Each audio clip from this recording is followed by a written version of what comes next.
We're Millsy's daughters, and you're listening to episode 27 of Down Under World Denizens. Oh my god. Hey, Dad. So cute.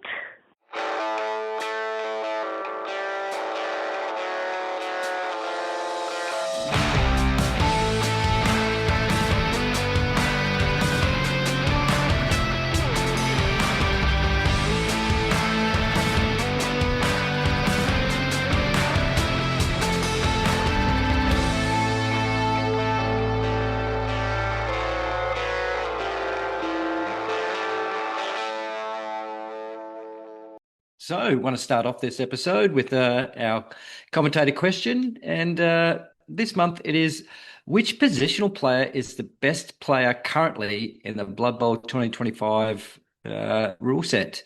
And little caveat here is, why is it the Dragon Prince? I think the Dragon Prince has got to be... Well, that's a different question. It's the best positional in the game. Yes. Because the best player in the game is a different story. Yeah, okay. Excluding stars. Because, part of the reason this is the introductory question is to talk about the draft, which we're going to do in an upcoming episode. We're not doing it this episode, but we want to talk about a full draft. Which player gets picked first? Which player is the best player in the draft? And I do think the Dragon Prince has got to be top 6. I reckon another player that is often early in the draft is the Underworld Skaven Gutter Runner. And the reason why it's the Underworld one that gets picked early is because it can have access. Yeah, that's exactly right. It's the access to mutations. Two-headed Gutter Runner, yep. Absolutely. All right, Wilts, what's your answer? Well, in the 2020 edition, my answer was that it was the High Elf Phoenix Warrior Thrower. But I think it is a little bit more murky in the current edition. It's not quite as cut and dried. Obviously, Dragon Princes are really good, but with the edition updates, the Elven Union catches actually got a lot more fun with just the addition of Diving Catch. So now they can catch any square in their tackle zone and ignore all tackle zone modifiers to the roll, and they get to re-roll it. What's not to like about that? They're as fast as a Dragon Prince or a War Dancer. Does it work? Does it work like Nerves of Steel, Diving Catch now? Well, Nerves of Steel can get used on the same attempt to catch the ball, where Nerves of Steel ignores all tackle zones for negative modifiers. Diving Catch lets them catch a ball in any square in their tackle zone, and the catch lets them re-roll it. Yeah, because they got both. Gotcha. Yeah. All right, Millsy, what's your answer? My answer is the keeping with the catches. I like the human catcher. Like I said, it's one skill away. You know, you throw block on that thing, and it's a movement 8. It's a blodging blitzer that can also catch as well. So, you know, there's a lot to be said for that, and I think it's one of the reasons why humans are performing so well at the moment. You know, there's a couple of other reasons as well, but yeah, I wouldn't be averse to saying it's a human catcher's up there. Yeah, and I think the price point is also very good on the human catcher. So I think that's another positive towards it because, again, thinking like a draft process, you want to balance your budget as well in terms of what you can't just stack a team full of expensive players. You need some inexpensive players as well. But for what you get for that, how much are the human catchers now? 85k, 90k, something like that? 75. There we go. That's just phenomenal for that price point. Cheap as chips, yeah. On the theme of catches, though, you could also throw the Noble Blitzer in there because he's got Pro in the new edition as a bonus. Yeah, what other players traditionally go early in a draft? What are your round 1 picks? Well, it's traditionally always been either your War Dancer or your Gutter Runner.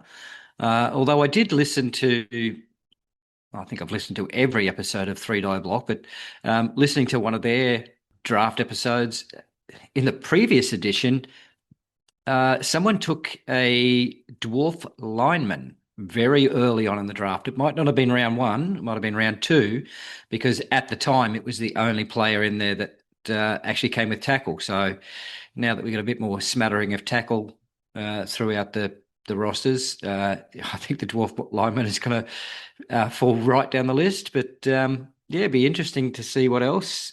Yeah, but I guess my point is, if you're listening to this and you're thinking, oh, what's this draft thing? Maybe go and have a look at the draft rules.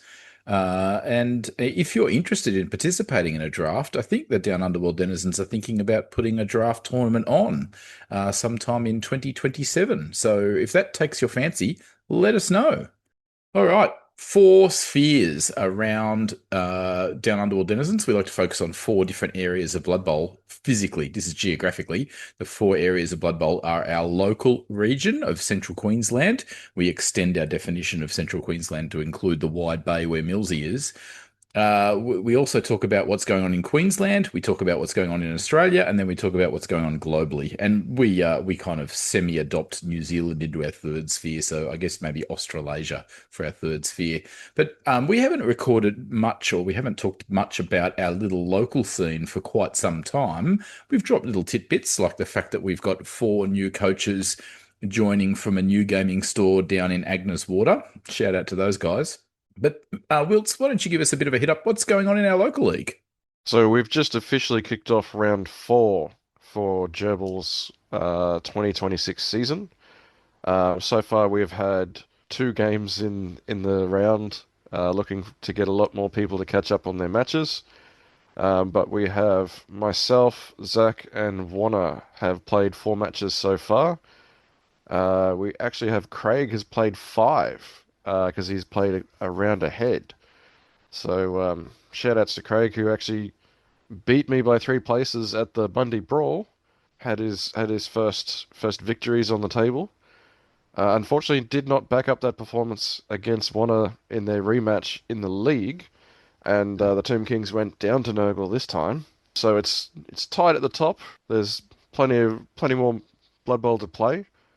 2 more matches for the top teams, and plenty more teams to catch up to round 4 as well. Yeah, I guess we run a very open format league, so there is no schedule. Play whomever you like. And so there's a number of teams that have got catch-up games to go. And next meet, I think, is June, and it's in Gladstone. It's in Warg. So, yeah, that's our little local league roundup. I just wanted to take some time to rattle through what's going on in Queensland. So what I want to do is just take the time to talk through all the different leagues that exist in the Queensland region that I'm aware of. Now, there are leagues out there that I'm not aware of, either because they're really tiny and they meet on somebody's porch, and that's literally me actually referring to a particular league I am aware of, or somebody's house or whatever else. But I just want to rattle down who we've got going on around Queensland. I just want to just promote our local league scene, and just want to really say, hey, local leagues are a thing, and I really want to encourage people to be involved in the local league as well as in the tournament scene. So here we go. Without further ado, heading from the far south up north, we have the Tweed Coast Good Games League. Now, I'm not sure whether they're currently running, but their store has just moved to Robina. So, that last I talked to them, they had about 27 coaches, so it's quite a good league. There are 2 stores. I think there's one in Broadbeach and one at Robina. And so the league runs between those 2. There is also one further north in, do I get this right, Millsy? It's Coomera. Yes, finally. Coomera. Yeah, the T3 it's not league. Chimera, it's not Kimura. It's not. No, I reckon it should be Chimera, whatever right? Very much like the castle, right? Yeah, can you move the Chimera so I can get to the Commodore, so I can get to the Tirana? Anyway, anyway, so so there's the Coomera League, and those guys often post up about their Blood Bowl, which is pretty cool. I love those guys. Shout out to them. They've just ordered a few pictures through me, which is brilliant. Ipswich Blood Bowl Association, run out of the Epically chain of various cafes and places to play in Ipswich. Then in the Brisbane CBD, before we get there, Comics Plus in Annerley are running a league. So they run out of that store. That's a pretty solid league that's got about 23 coaches in it. Vault Games in the CBD, they meet across both their CBD store and their Clayfield store. There is also another league I'm aware of that meet out of Netherworld. So yeah, Netherworld they have a league that runs on a Sunday afternoon over beers, Netherworld pub. So there's a Blood Bowl league there. It's very informal. The other league I didn't mention is the Brisbane Valley Blood Bowl League, BVBBL, championed by none other than Stratty. Bit of some of the old hands in Blood Bowl are involved in that league, and that's where our good friend from Tackle Zone Radio is playing. Oh, Boof and Yeah, both of Nathan. them. Yeah. Yep, that's where they are. Then heading north, we have the North Brisbane Blood Bowl League. They meet at the Dice Spot in Wavell Heights. Their rounds are fortnightly. They've been seeing a boom in their league. I would say they're above 30 coaches now. Then we got the Sunshine Coast Blood Bowl League. The store they were basing themselves off War Games Warehouse is sadly closed, but they are still running. So Sunshine Coast Blood Bowl League. Currently around 20 coaches in size. Not sure where their current home is for games. Heading north. Now, Grimm's, Millsy, give us a quick update, on Grimm's Blood Bowl. We're currently in hiatus at the moment, I suppose you could say. Yeah, just waiting for sort of things to click together again. Unfortunately, here in Bundaberg, we've got kind of an itinerant gameplay, whereas a new game might get launched and everyone would just jump on board and be fully into it, for 3 or 4 months and then just drop off and go on to something else. So the last one was God Tier. And when that died off was when I kind of went to them and approached them with Blood Bowl. That went epically fantastic until a point where I had some family matters going on and, my father-in-law passed away. So I was away for a long period of time and I just wasn't there to keep the drive going. So we are trying to get it back up and running. And, with the successful Bundy Brawl just being held there a couple of weeks ago, it's in good stead. So watch this space. And then we have Gerbil. How many active coaches do we have, Wilts? We've got 20 teams on the roster, of which there's about 3 or 4 double ups from the same coach. That's pretty good.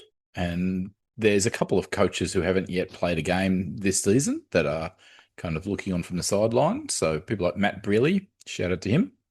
Haven't played any games this season, but definitely part of our league. Moving north of us, Mackay Blood Bowl League, I believe, is in hiatus, but when they run, they have somewhere between 12 and 16 coaches. And then further north again, there's even coaches from Proserpine that head up to the Townsville Area Blood Bowl League. They're doing really well. They're currently stable on about 20 coaches.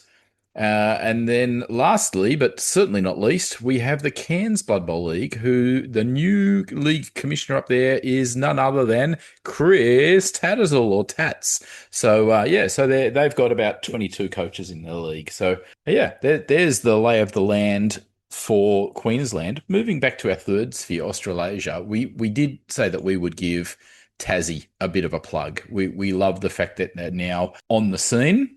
Millsy, do you want to quickly give us a little bit of a discussion about the Tassie Blood Bowl League situation? Yeah, well, to the best of my knowledge, there's actually 3 leagues in Tassie. I'm not sure of the exact location. I think it's a northwest, a north, and then a south league. I'm not sure what they're all calling themselves, but if you're in Tasmania or if you're wanting to get in touch with those guys, head on over to Facebook. It's TRBBL, the Tasmanian, I think it's Region Blood Bowl Leagues.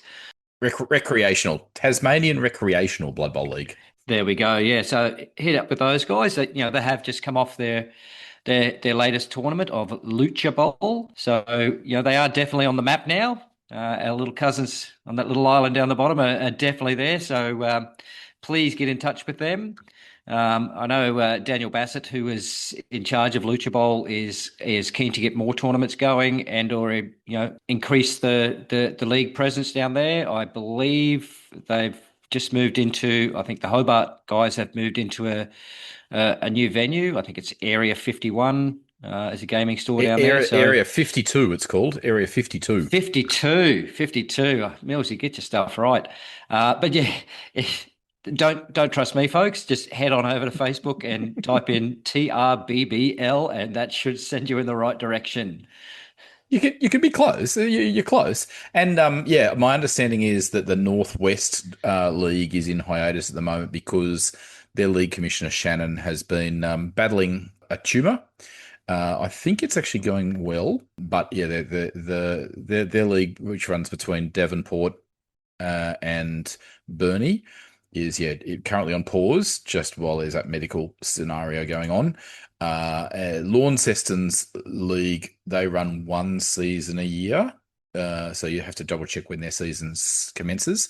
But more common is the basically all year round they run out of Area 52 down in Hobart. So there you go. There's the quick snapshot of Tassie. And in our fourth sphere that we'd like to discuss here on Down Under World Denizens, we'd like to go international. And there's nothing bigger than the World Cup. So we've got a bit of an exclusive right here now. So you're going to be hearing this.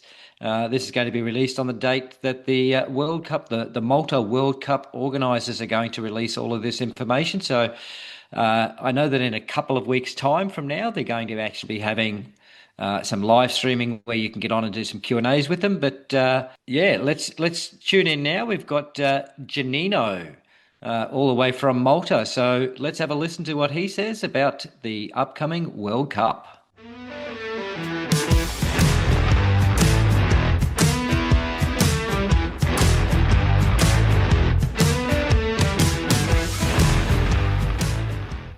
Okay, well, Janninu, normally on Down Under World Denizens, we like to ask 6 introductory questions, but I thought we'd condense this to just 2 introductory questions. The first one I wanted to ask is, what is your favourite Blood Bowl team to play and why? It's a very difficult question because it always changes between the different rule sets that we'll be playing that year, or additions. I'm in the past more inclined towards elves. So in fact, my top 2 races have been wood and dark elves. However, I think I must say my favorite, the one that I'm more happy and puts a smile on my face when I have to field them is definitely undead. Okay, shambling undead, I assume. Correct, yes, shambling undead, but even all the other forms of it, or rather necromantic, is one that's really fun for me. I mean, I think it's just the hybrid element of the teams. So the fact that you have the bash element, you have the fouling element if you need to sometimes. You have quite relatively fast ball carriers. So yeah. Or you can just go for 11 zombies and grind your way up to pitch slowly. Now, Babs, I don't know what your next question is, but please don't ask him what his least favourite team is, because I actually listened, Janninu, I listened to Players to Nuffle today where you might not have been so, I don't know what the word is, you might not like my team the most. So, Mills, you would like to skip that question. No. Millsy, tell him about the shirt you're about to buy. Oh, Wilt's put up this shirt, and it's MILF, Man, I Like Frogs. No, man, I love frogs. Man, I love frogs, yeah. Oh, man, I love frogs. Yeah, it's like, I do love my slan, but each to their own. You weren't extremely negative, and the reasons you gave for not liking them were just and sound. So I'll let you off this time. I think it's the repeated allowance of Pogo right now that's making them a little bit too oppressive, in my opinion. Yeah, they have become significantly better because of that multiple Pogo. So I'm running with it and just while it lasts. Yep. Okay, so when everyone's getting together at Malta and you're going out for dinner to a local establishment, what is your go-to pub meal of choice? Well, it's just a typical good, nice, juicy burger. But what Yeah, goes I'll on pay the that. burger, that happens, that changes Oh, in what different good. parts of the world. Okay. Oh, no, it's a very American style barbecue onions.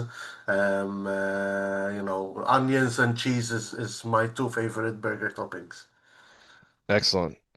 Now, That sounds I good. had originally thought that it was an Australia-wide thing, but apparently it is only a Queensland thing of going to your local fish and chip shop and getting a Works burger.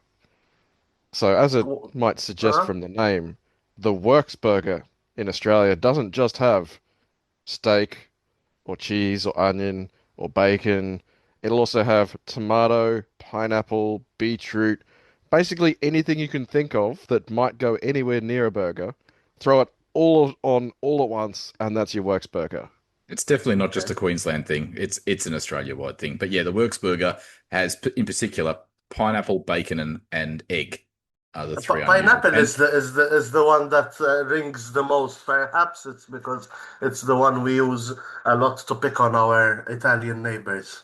Yes. and beetroot. Beetroot's the other unusual Aussie choice. A Yeah, lot of people don't yeah, have yeah. beetroot on burgers. No, but I love beetroot, so I would definitely appreciate that. So can I take from that comment that you're officially on board with pineapple on pizza? No, no, definitely not. Definitely not. I use it to pick on our Italian neighbors. In fact, last year at the Italian Team Cup, our team we got pineapple shirts, and our team name was something like that, pineapple on pizza. They didn't take it too kindly. There was another team this year. Their team was cream and carbonara, and they had spaghetti with cream and carbonara logos on their shirts and everything. Very good, very good. So you have a very good sense of humor there. I think all the Aussies coming along will get along very well.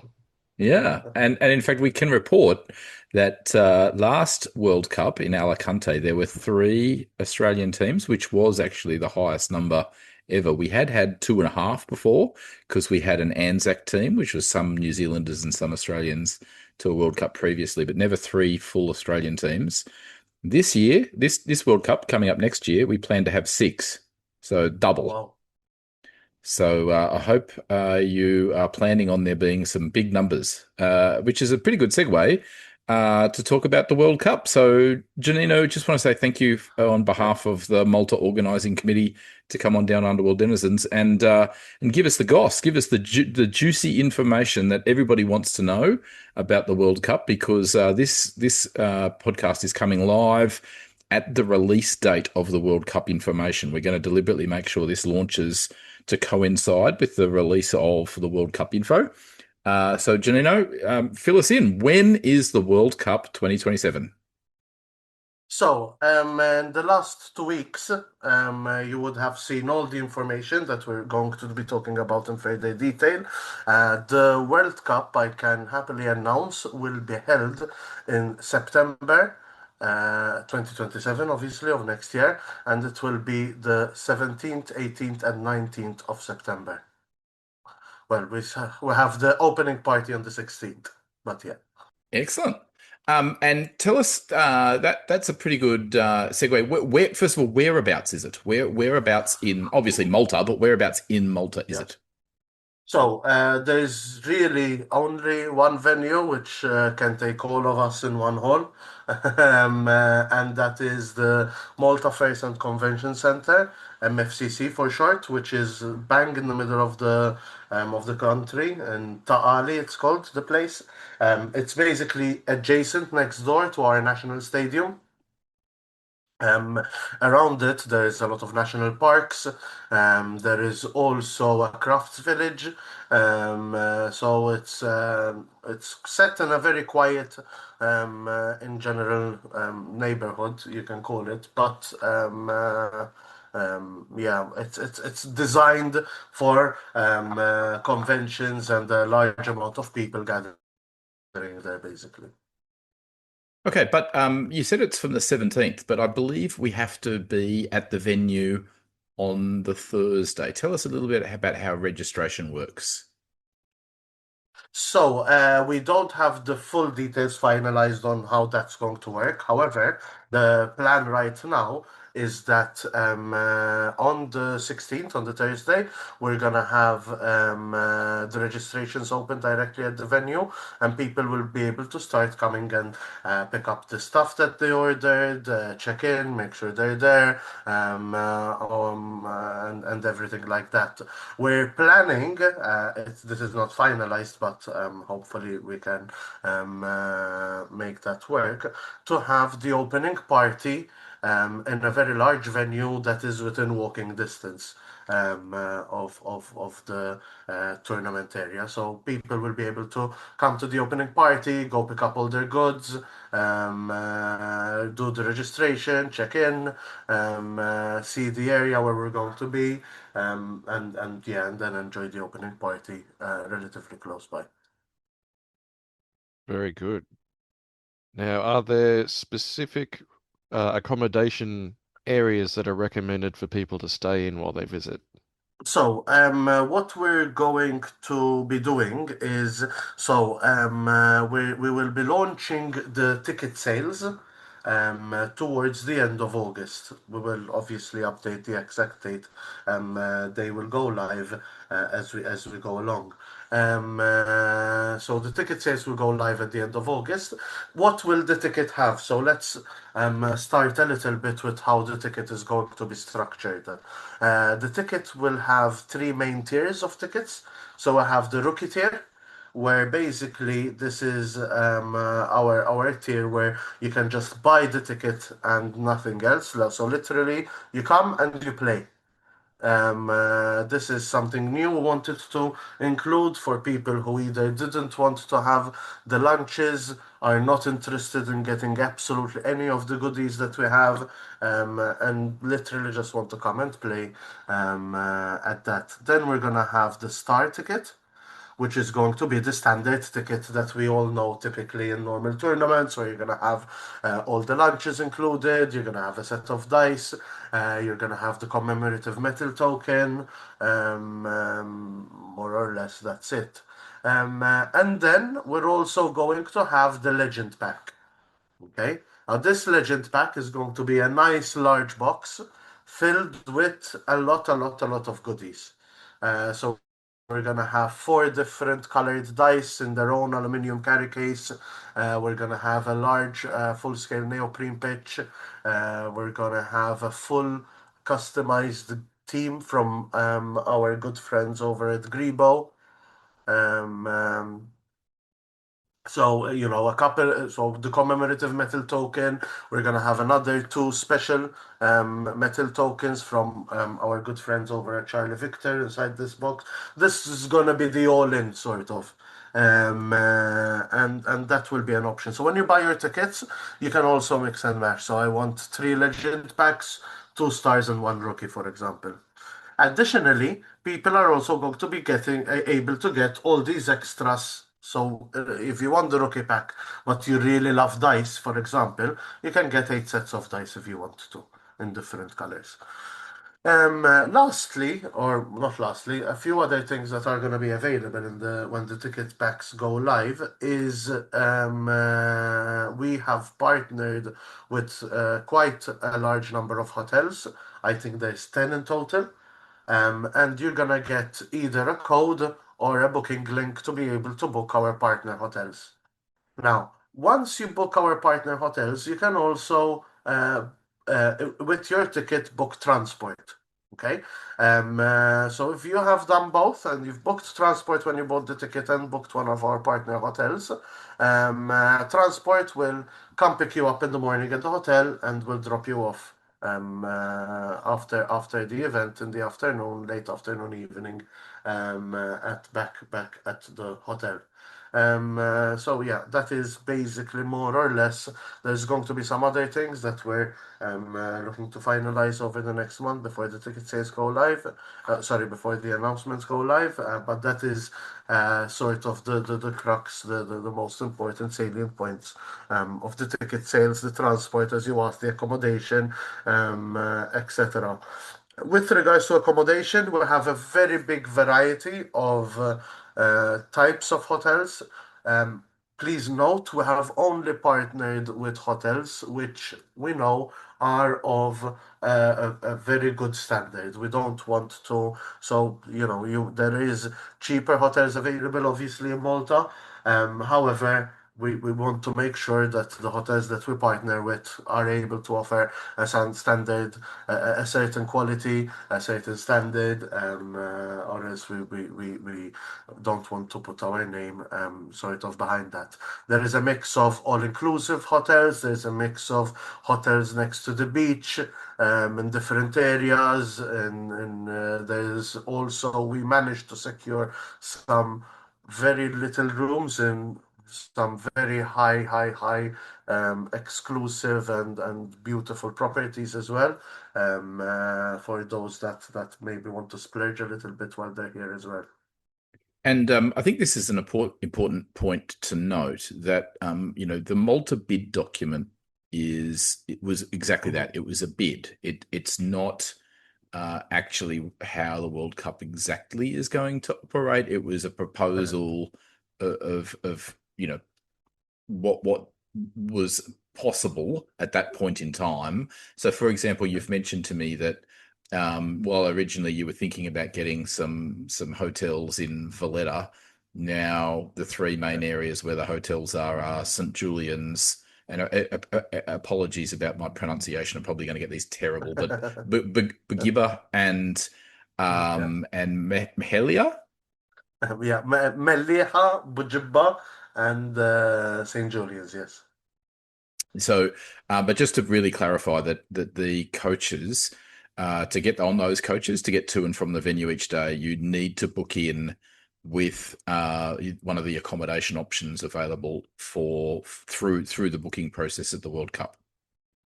Correct. We're not going to be handling the hotel bookings ourselves. There will be links and codes for that. But if you've booked using a link or a code and you've booked transport when buying the tickets, then we'll put the two together and the coach will pick you up there. There's a number of reasons behind this logistically. Basically, it was a bit of a logistical issue to be able to have them. The reason why Valletta is with regards to hotels is Valletta, even though it's our capital city, it's a tiny city, and there's not really any hotels which have enough capacity. There is two on the outside, however, they are very exclusive 5-star locations. And we wanted to get something that's a bit more sort of nice, but not extremely expensive, sort of for the masses. So we opted for the more touristic St. Julian, St. Paul's Bay, or Bujibaya and Melia to have a bit of a wider option. That being said, I need to highlight, because a lot of people perhaps fail to understand this, is Malta is tiny. Malta is 36 kilometers by 15. So you can get from one end to the other, depending on traffic, within very relative ease. We have a fantastic cab system in Malta as well. So in the and this was something when I was talking to the guys. I was like, yeah, but what if we don't get people booking there and everyone's taking cabs? Is there gonna be how is it gonna work with everyone getting cabs to the venue? Because with regards to buses, public transport going there, it is not going to handle, the whole tournament using public transport. I mean, there's I think one bus every 20 minutes or something like that. But when we had this conversation, the week before there was an Ed Sheeran concert, basically at the same venue, with 35,000 people. And I remember passing through and getting stuck in traffic because I was going home from a place which is close, and just the sheer amount of cabs that everyone was taking into there. So, 35,000 people basically made it by cabs getting there to the concert. So we're not going to have an issue. So 3,500 should be fine. Yeah. I hope we get to that amount. Yeah, so but you've said, there's taxis, there's Ubers, there's Bolt. Bolt is apparently like a brand, Exactly. yeah, of like a ride share cab kind of arrangement. My question is, that coming from Australia, and there's Yep. going to be other people coming from outside of Europe, what sort of weather should we anticipate? Like we here in Queensland, we've got, pretty hot summers and usually fairly hot winters as well. What's the temperature? What's the weather going to be like at that time of the year in September in Malta? Very, very good question. Hot, very, very hot. Yeah, I don't know if you guys use Celsius as well, yeah? Yes. Yes, we do. Yeah. So normally around that time it gets to like 30, late mid 30s temperature. So like it's quite hot. The venue is extremely well equipped with very strong air conditioning, so that is not a worry. However, in general, it is a hot period, yes. But we have a very humid country as well. Obviously, as I said, being so tiny and surrounded by the sea. However, the positive is that you're always very close to the sea and can just dip in and refresh yourself, or that's what we try and do at least. Well, the important thing is about, what we really want is short sleeve, lightweight Blood Bowl jerseys. That's what you're telling us. Yes, very important because, well, at the venue it's not going to be an issue. At the venue, the cooling works very well. However, in general, yes, make sure that you don't get the thick jerseys because I've seen some of them around and I shudder to think about having to wear them. So, getting back into some more serious matters, obviously there'll be some catering available at the venue. Yes. But what other options will there be for people to get something to snack on during the day?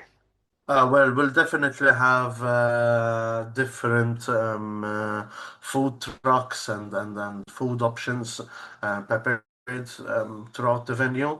I know one of the ones that we're really keen on having is coffee, good coffee, good quality coffee. Oh, yeah. Again, especially as I mentioned them before, our Italian neighbors are very keen in making sure that we have good quality coffee to get us through the day. We haven't yet finalized, but we have reserved space for different food trucks and food options that we're gonna have. Hopefully, we can. What one important one for me that I'd like to have there is a pastizzi stand. Pastizzi is a traditional Maltese pastry that you find absolutely everywhere. In fact, we're peppered with what we call pasticcerie. So like it's like shops which specifically says pastizzi that you find it in a lot of different corners around the island. Pastizzi is this flaky pastry that's typically filled with either ricotta or peas, mushy peas. And they're just amazing, especially for hangovers. It's just they're the cheapest chips. They're full of grease and oil, and they're amazing. So that is definitely something for everyone. While they're in Malta, they have to try pastizzi.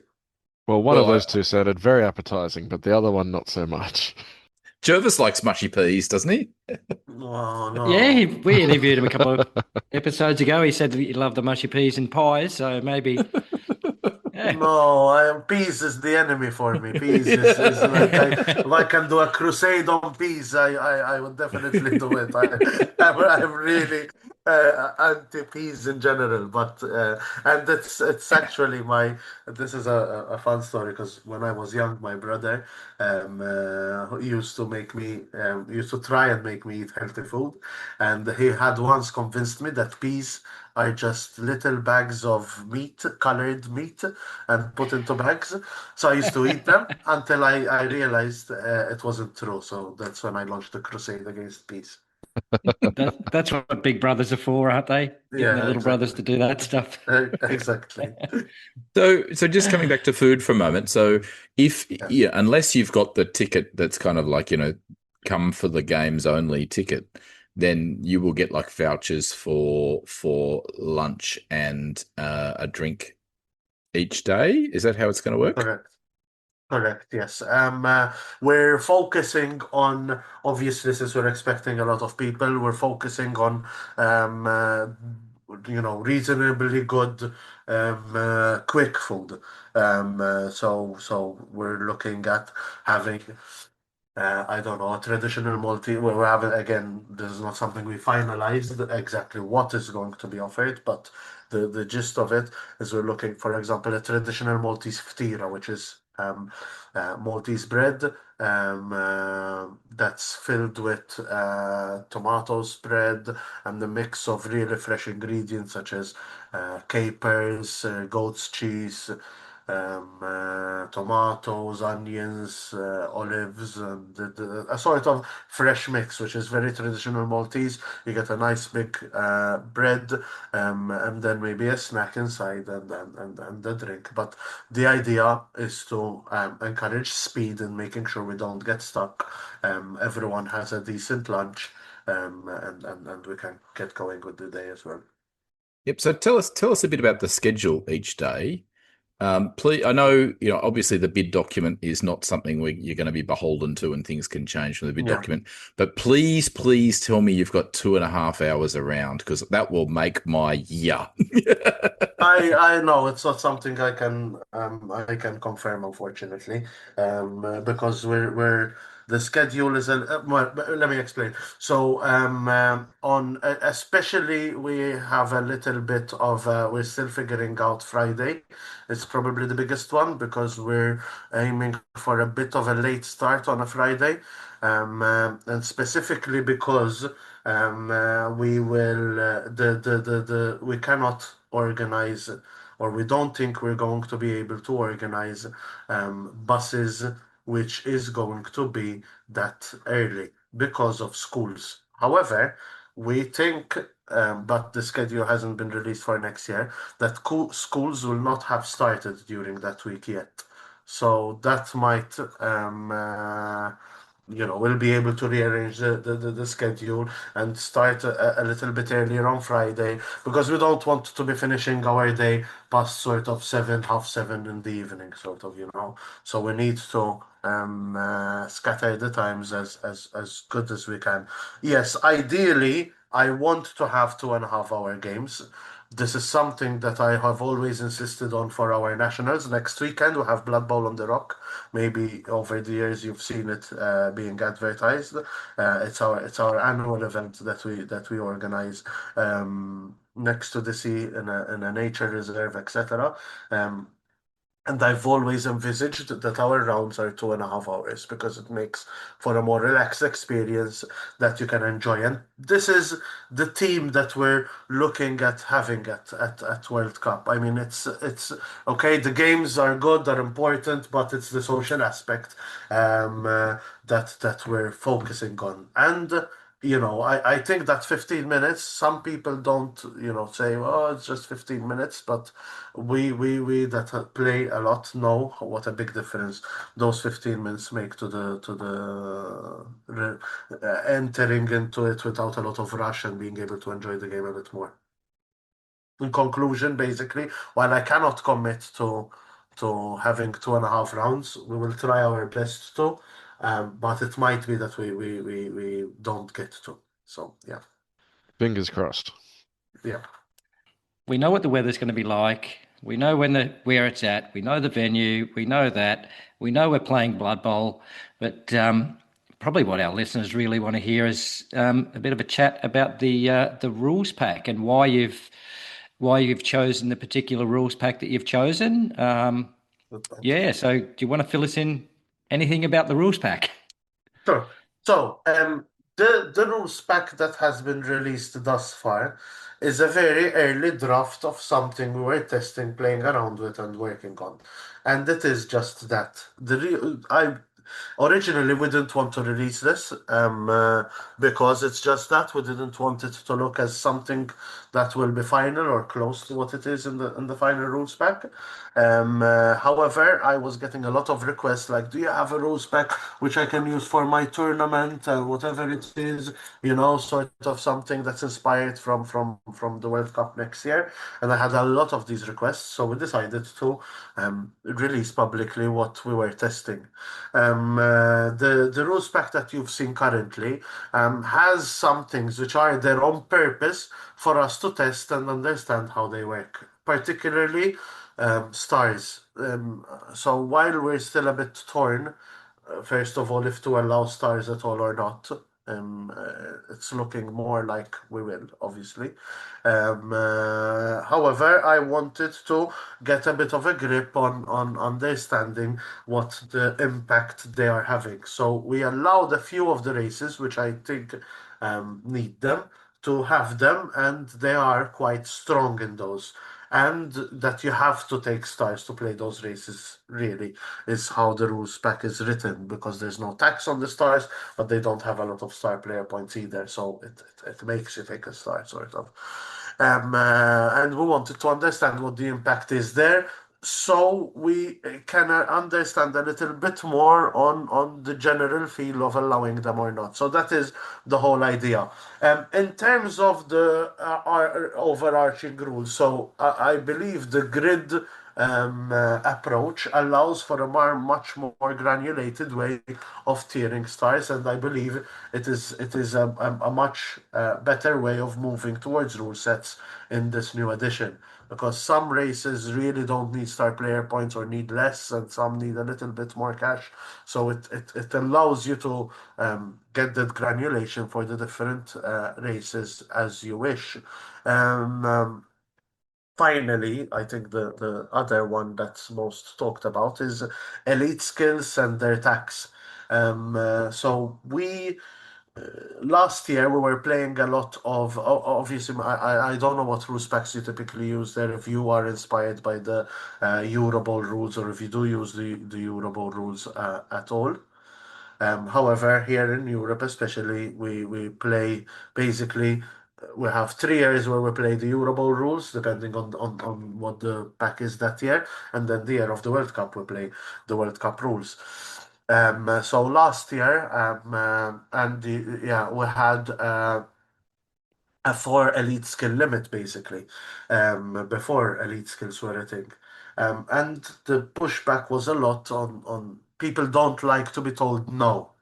So we're trying to push that a little bit more softly by introducing a tax.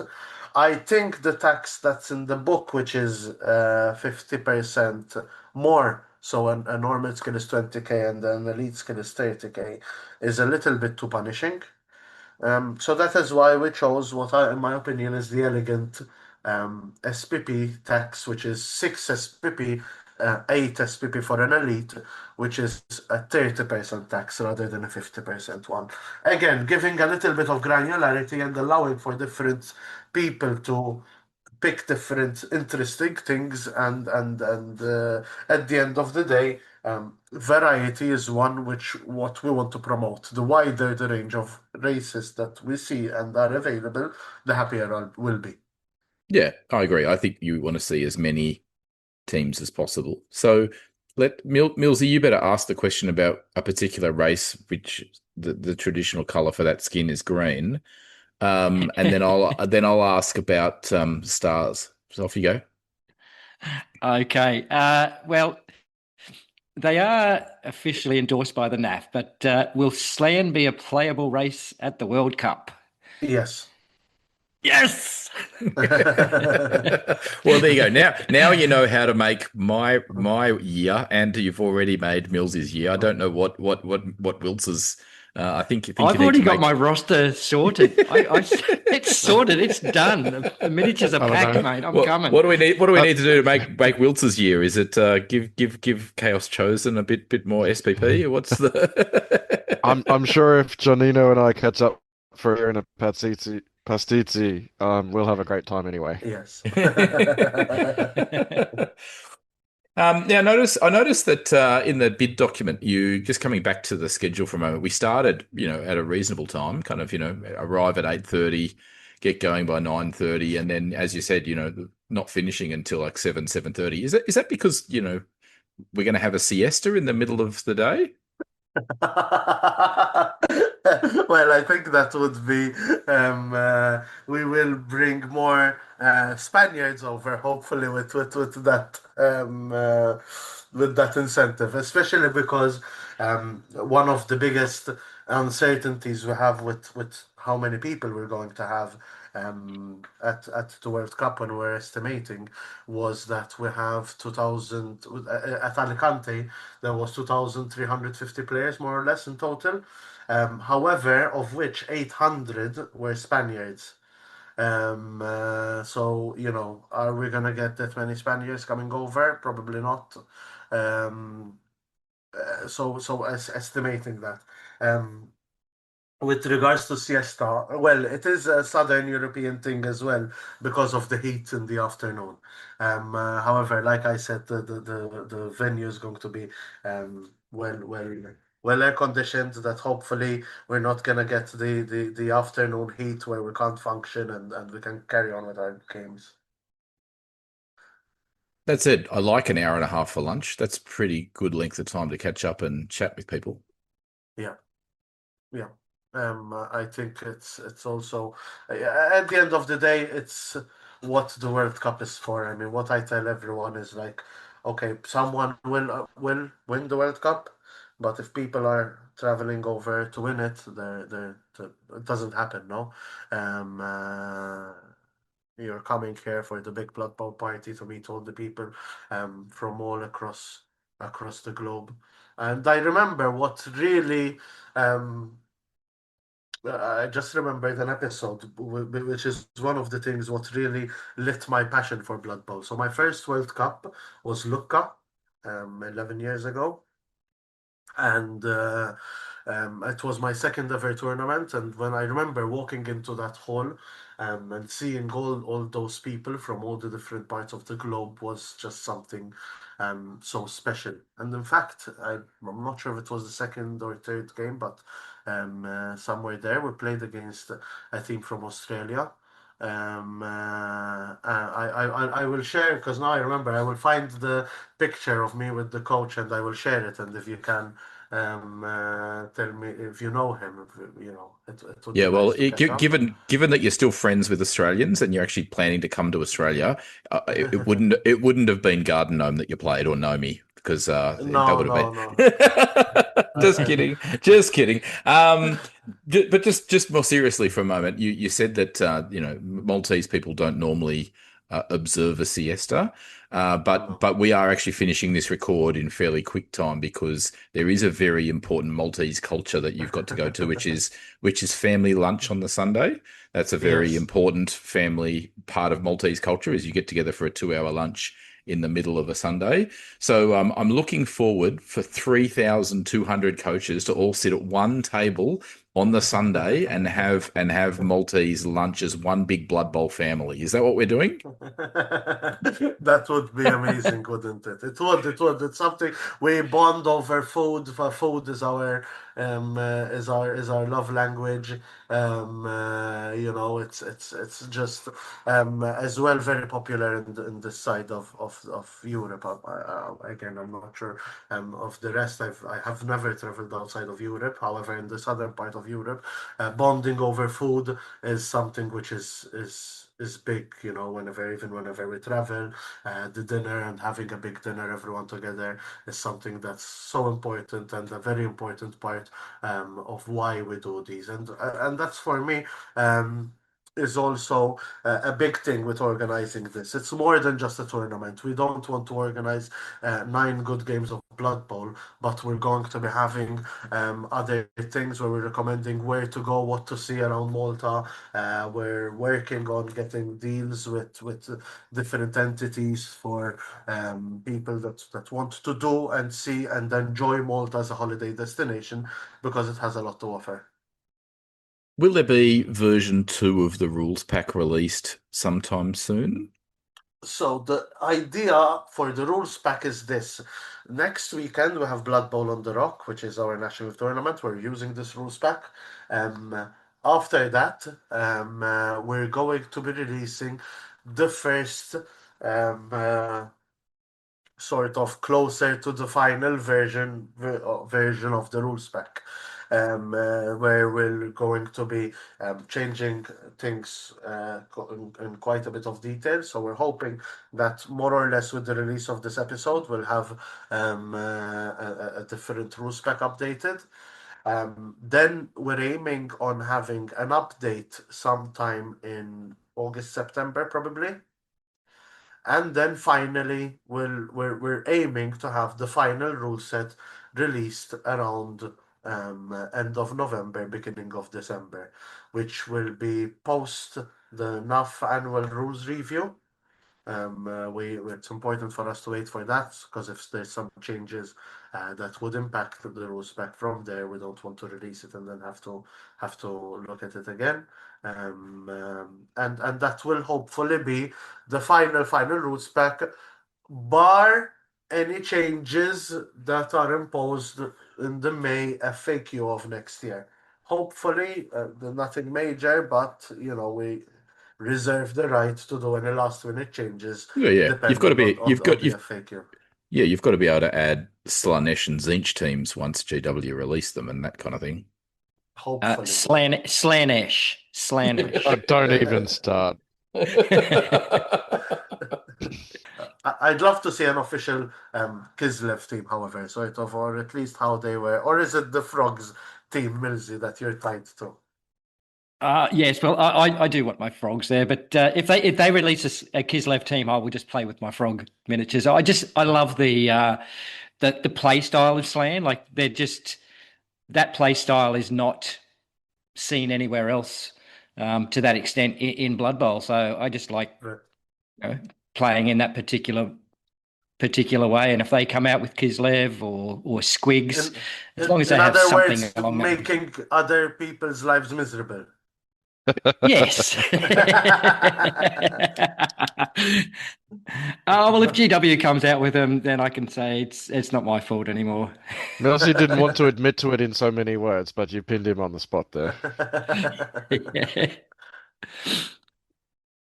So for those people unlucky enough not to be able to make it to the World Cup, part of your bid that you put in was some live streaming. So will that be happening, and to what extent? Yes, this is something that is very, very, very, very important for us. In fact, I don't know, we haven't explained this. Basically, we run a voluntary organization, the Maltese Blood Bowl Federation, which we ran Euro Bowl in 4 years ago. However, World Cup was too big of an endeavor to take up us on a voluntary basis. So we're working with GMR, which is a company in Malta that organizes and hosts very large conventions, typically focused on esports. So they're keen on jumping into the tabletop gaming world as well. Their commitment, just to give you an idea about their commitment, even before we launched the bid, their CEO came with us to Athens in Euro Bowl just to have a look at what happens at Blood Bowl events. And so just to explain the commitment that they had in this project. And one of the things that we want to use their expertise is their streaming, their stage development and how that works, and focusing on that, because I truly believe that if we make Tabletop Blood Bowl more visually appealing, because right now watching a tabletop stream of a game, let's face it, is very boring. It's 15 minutes. Sometimes you get 5-10 minutes of someone thinking about what to do, and it's not engaging to watch. So we want to try and elevate that experience. So what we will definitely have is we're gonna have on the stage, there's going to be table 1 there, and there's going to be 6 cameras or well, a lot more, but there's going to be 6 games being streamed at once. We're gonna have, we've concluded with a team of streamers and casters who I'm very excited about bringing on board. In the live Q&A that will be launched on the 28th of June, we'll present them and we'll be discussing all of this with them as well. And they're going to be hosting our World Cup show. We also have someone who is very much into Blood Bowl and understands the game. That's going to be in the backside with the director, looking at the games and telling the director and the streamers, go to game 1 because the touchdown action is about to happen. Go to game 3, they just killed 3 of their players, and they'll be able to change between games, catch the action. We're going to have cameras on the players' faces as well. So when you're rolling that rush to score, we can have your face with nice visuals on the screens. So we want to turn it a bit into more of a show rather than just watching people think about what if to take block A or block B and then rolling double skulls anyway after thinking of it for 5 minutes. Isn't it proven that the longer you take to think about something, the worse it's going to be? Probably, yeah. So yeah, that's what we're trying to do. There is some other things that we're working on right now. Want to see if it's possible. We have a development team on it.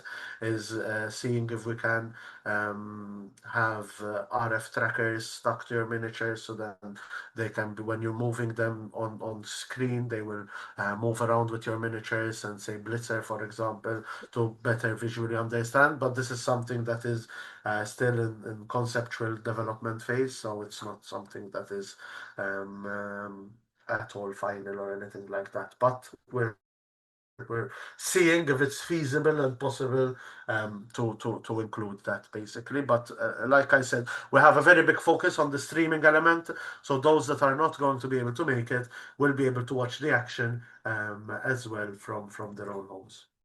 Alrighty. Janninu, before we go, is there anything else you want to highlight for our listeners? Is there anything we've missed? Anything you think, oh, they need to know this? Oof, there's so many things that we're working on and planning that sort of where to start from. I think the most important thing for us throughout this journey has been more than the event itself as well, but coupling this with a nice event and the holiday to get to. Malta as a holiday destination is a fantastic place to come to. So you have, because there's a lot of things where what that one can do. So you have extremely rich cultural and historical aspect. So we have the oldest freestanding structures in the world, older than the pyramids. There's then all the time of the knights and the Second World War in different museums and stuff that's related to that. So you really, from regards to history, you can see anything from Neolithical up until sort of the Second World War and all the different eras and periods. There's also obviously the sun and the sea element. So if you want looking for water sports or nice beaches or anything that's related to that, and it's all. And I think also another thing which is fantastic in Malta, it's also close. So you can be at the beach in the morning, be at a fantastic restaurant for lunch, go clubbing in the evening, and it's all very easy to get to and from. We have a very vibrant, for those perhaps younger that are going to be joining or want that sort of holiday as well. We have a fantastic nightlife and clubbing scene in Malta. We're also working on having different and larger meeting spots in every of the evening. So we'd like, apart from the opening party on Thursday, on Friday and Saturday and Sunday, we'd like to have, Friday evening, we're going to be all meeting, for whoever wants. We're going to have a big party over here. People can just drop in, have a drink, have a chat, and be among all the other Blood Bowl players. And I think this is an experience that was a lot more, and I really enjoyed it last year when I went to Bilbao to the Bilbao Teams Cup, which was 600 odd players, and on the one of the evenings they told us to, everyone's going to be in a particular street, no particular place, but just this long street with like 500 Blood Bowl players and everyone chatting and getting drinks from the bars and getting tapas from another and just enjoying themselves. And that company is what we're trying to push for our event for this. It's the camaraderie and the social aspect for us is very important. Is one that you will remember for a very long time. We do have a lot of other surprises in store, which we will release as we get closer to the event. Cool. Hey, obviously, we in Down Under World Denizens, we're actually one of two Queensland teams, and we're planning to travel all the way from Australia, which is, I think we might be almost the furthest travelled to get to the World Cup. New Zealand would So yeah, that's exactly right. New Zealand are stumping up a team. It'll be the first full New Zealand team making it over to the World Cup ever. So yeah, we it's very expensive to get over there. Not at all. In small part due to current world events, but we are making the trek, and in fact, as Down Under World Denizens, we're actually raising funds to help us get there. Hopefully, by the time we're done, we'll have raised enough funds through our podcast that basically will cover our airfares. That's what we're aiming for. But it's no small amount. Like, we are aiming to be somewhere around $7,000 by the time we have our airfares covered, and that's just one way. That's airfares, or maybe it's both, but it's a lot of money. It's a lot of money. So tyranny of distance is a big factor. Now, so Millsy's decided he's not bringing the family. He's just coming by himself.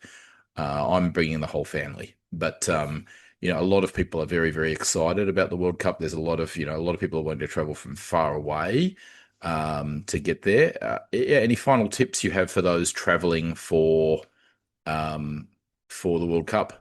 Yeah, and just to highlight a little bit, and this is another thing why we feel it's not a small responsibility, and a massive honor though, to be able to be trusted with something, an event so large, not just because of the scale of the event, but because, as you well said, people are traveling from very far and spending a lot of money to come to something that we're organizing. So we want to make sure that we're delivering the best experience that we can. For those that are traveling, is try and keep a few extra days in you're not going to have many opportunities to come back to our tiny island in the middle of the Mediterranean, unless you really want to, because there's a lot of the rest of the world to see. So while you're here, try and take a couple of extra days to see the country, to see, like I said, the rich history that we have, to see some nice and beautiful spots. Obviously, good food and good drink is something that we can we pride ourselves in very much. We will be releasing, as time goes by as well, more information. Even I think if you, for those that are liking our Facebook page and are in our Discord, we're also releasing periodically, I think once or twice a week, either interesting facts about the game. We're gonna have all the information that we talked about coming out and as we go along, but also importantly, to tie it to your question, a lot of interesting places to go to. One that I can remember that we released a few weeks back is Popeye Village. So there's this the Popeye movie. I think it was from the 70s or so, from Robin Williams. They built it was filmed in Malta. They built a big movie set. They kept the set there, and it's an attraction that you can go to and see and immerse yourself in Popeye Village. So all these little interesting places and things to do and things to eat that we're going to be showcasing on our page as well. Have a look at them because they're nice, interesting, and fun to see. Yeah, and I'm really interested in hearing about your itinerary for significant others because Yeah. four in our group are actually bringing spouses along. So we'll be very interested in that when the details of those, maybe it's even, sign up for one day but not the others. But we have to finish to let you go to your very important family meal Yeah. on a Sunday. But there's one more important question we have to ask. Wilt, over Sure. to you. Okay, so it's a tradition on Down Under World Denizens that we get all of our special guests to give us their very best rendition of the phrase, "That's brilliant," putting their own special flair on it. So I need to say that's brilliant with my own flair, right? Did I understand Yes. that right? Yeah. Oh, that's brilliant. Oh, that is brilliant. I love it. Thank you so much for coming along. Yeah, thank you so guys much, for hey, having me. and yeah, we'll liaise exactly when you want this podcast to release, so that we make sure that this goes out at the right time. And once again, just we want to say thank you for the honour of Down Under World Denizens being able to coincide, this important information to our listeners alongside you releasing the information for the World Cup. No problem at all. Thank you for having me. As we get closer, perhaps even next year before the event, I'd be happy doing this again and sort of catching up and seeing how we're getting and shaping along and the last few months' excitement before the event. Sounds Perfect. good. Definitely, Yep. definitely. Yep. I appreciate very much, very, very, very much. All right. Well, from us down here, down under, we'll say catch you later, Thank you. we'll sign out. Let you go have your family meal. Thank you, and Cheers, good mate. day. Cheers. Yeah. Cheers, mate. Bye bye.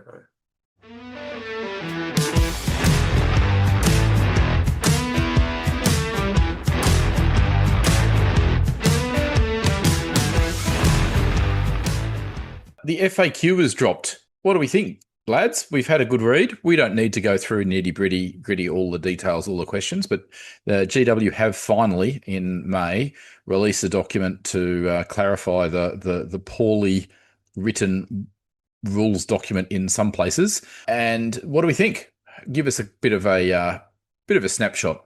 Wilts, why don't we start with you? So they decided to go into extraordinarily extra detail about a few things. Still managed to miss things in the process. So they've clarified and expanded the sequence in which a player is activated. The distracted condition is removed even before declaring the player's action. You still have to obviously then roll for whatever traits they have after declaring that action. So players that are distracted that have pro can still use pro to overcome their bonehead rolls as long as they're on their feet, because you can't use a skill while you're on the ground. They've clarified the sequence of events for dodging out of tackle zones, adding dodges, tentacles, diving tackle, and shadowing into the mix. But even in the process of that, they've actually made shadowing not work correctly if the player fails the dodge, which shouldn't have been a thing. So even though they've added plenty more detail, which is mostly beneficial, in the process they've got several things wrong as well. So 2 steps forward, 1 step back, and 1 step sideways. Oh, dear. Millsy, what do you think? Overall, I thought it was great. The fact that they've done something which is brilliant. We were relying on the NAF one, and I still believe that the NAF FAQ or errata will continue alongside the Games Workshop one. Probably the thing I liked the most about it wasn't actually in the errata and FAQ document. It was on the website. Just them explaining their process. I love the way they said, look, there are a couple of major tournaments coming up. We want to hold off making any extra changes until we see, once and for all how this meta is going. So, they did make a change to the treatment on the OWA team, which kind of needed something. But for the rest of them, they said, no, we're not going to knee-jerk reaction here. We really want to see the lay of the land before we go and do more. So, that's good news to say there is more coming, but we just have to wait and see because, these couple of tournaments that are coming up are going to be very major where there's going to have, hundreds of coaches and, that could skew the data one way or the other. So, yeah, I was really happy that they've done that. Yeah, I think I don't think there's any answers in the FAQ document that I disagree with. I actually, for example, I like the fact that now it's very clear that stabs and chainsaws take a point of move to do. I think that was a bit. I mean, I think Wilts said it always did, and I'm just going to have to take Wilts's word as gospel on that. I thought it was the opposite. I thought it didn't, but anyway, that's fine. I'm happy to take Wilts as being correct there, but I love the fact that that's clarified. I think that makes it helpful. But I think the biggest disappointment for me is what Wilts has already covered, which is just, if you're going to wait 6 months after the release of a document to bring out an FAQ, can you at least make it thorough? And so, as Millsy said, there really is a need for the NAF to continue to do what the NAF have been doing. And now we need to bring 2 documents as well as our rulebook rather than just one. Like if the FAQ had covered all the topics in the FAQ already, the one that NAF produced, then we could just bring one. Now we need to bring 2. Well, that's the surprising thing is that they didn't at least cover or pay lip service to every single point that the NAF document had brought up in the first place. Yeah, and I think the one that was probably the biggest change, I guess, for me was about how a distracted player their distracted state disappears and then reapplies. That's a bit of a change to the way I've thought. I don't have a problem with it. It's just a bit of a change. So I just need to get my head around that. But I'm pretty sure the only way that practically applies is using pro on a player. So a player that's distracted, like an ogre, say, who's distracted, loses their distracted trait. If they roll bonehead again, they can try and pro it. Whereas unless they're on the ground. Yes. But I would have said that wouldn't have been able to be done before, but clearly in the FAQ they now can. It's just a shift I need to get that, I didn't see in the current rules, but now it's in the FAQ. Overall, I'm really happy with it. I'm glad we've got one. I'm glad that they have continued to do it. And as Millsy said, I'm really pleased that they're taking a cautious approach to the rules and just saying, look, we're just going to make little changes and see how they go. That is absolutely the right approach. And I love the fact that they have assured us that they're going to be continuing to monitor and making adjustments as we go on. I think personally there are some, but then again, I think that, collectively as tournament organisers, there will be ways that we will tier teams that will, balance a lot of what needs to happen out anyway. So for example, in the latest data, we're seeing that Elven Union are really bouncing up the win rates. And I think that's because we're tiering Elven Union teams a bit lower than the other elves. And so their win rate's gone right back up. So, some of that will just be balanced out with the way we tier teams or, allow them to get a few extra skills or a bit extra gold or whatever. So some of it will just come out in the wash as we work it on. And hopefully similar issues with star players might happen as we, put penalties on various star players. Hopefully not ban them altogether. No, it'd be good to see people being allowed to play with their toys. Yeah. Other big news coming up from the south of the border is Rabbit's been hard at work stealing ideas from our New Zealand brethren and bringing out trophies for NAF milestones for games played in Australia. We're going to have to put these up on the website. These are to be seen to be believed. And this is, I believe, unique to our part of the world. I don't know of any other country other than New Zealand and Australia that have them. I think this is fantastic. And as Wilts has rightly said, it is something that was done in New Zealand first. So if you played 100 NAF games and were a New Zealand resident, you got an armoured Kiwi. And if you got 200, then you got an armoured Moorpork, although some people are saying it's a kakapo. I'm pretty sure it's a Moorpork, but I'm not, a massive bird expert, particularly in New Zealand ornithology. So anyway, I love those miniatures. The New Zealand ones are a brilliant trophy idea, and I love the fact that Rabbit has had these designed by a good friend of the podcast, Ivan Ugnachev, aka Ugni Miniatures, and so at 100 you get a wallaby, 200 kangaroo, 300 emu, 400. Is it The wombat? Is it a wombat? wombat. Is Yeah, it? yeah, it's Okay. definitely a wombat. Okay, righto. 500 is a koala, 750 is a dingo.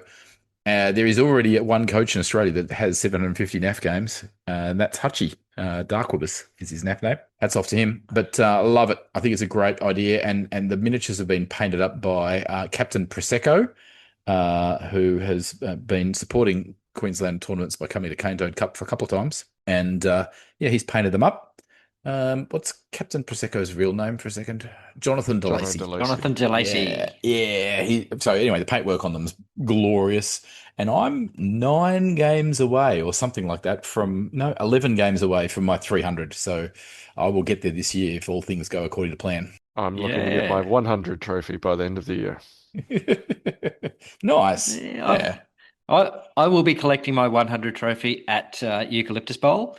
I'll be in attendance down there. I dare say I'm going to be grabbing yours, Babs, and probably most of the other Queensland ones. I think Rabbit will probably hand them off to me to mule them up. Yeah, the idea is that you will be muling all Queensland winners or awardees of these trophies. You'll get them to hand out at Sunny Coast Slam or a nearby tournament. So they're in attendance of. So that's the idea.